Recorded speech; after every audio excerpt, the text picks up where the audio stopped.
பார்வை, கண்களை நேரான பார்வையா நம்ம பார்க்கிறது தான் சமம்னு சொல்றோம். ஆலோகிதம் என்பது வட்டமாக சுழன்று நோக்குதல். இப்படி கண்ணை வட்டமா இப்படி சுத்தி பார்க்கணும், இதுதான் ஆலோகிதம். சாசி என்பது ஓர கண்ணால் காண்பது. நம்மளோட கண்ணை இப்படி ஓர கண்ணால இப்படி நம்ம பார்க்கிறது தான் சாசி.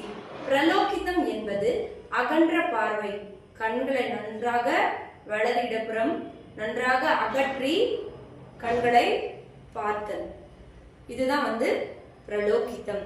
நிமிலிதம் என்பது பாதி மூடிய கண்கள். பாதி கண்களை மூடிய நிலையில வைக்கணும். அடுத்து உல்லோகிதம் என்பது மேல் நோக்கிய பார்வை. கண்களை இப்படி மேல நோக்கி பார்க்கணும் உல்லோகிதம் செய்யும் போது. அவலோகிதம் என்பது கீழ் நோக்கிய பார்வை. அனுவிருத்தம்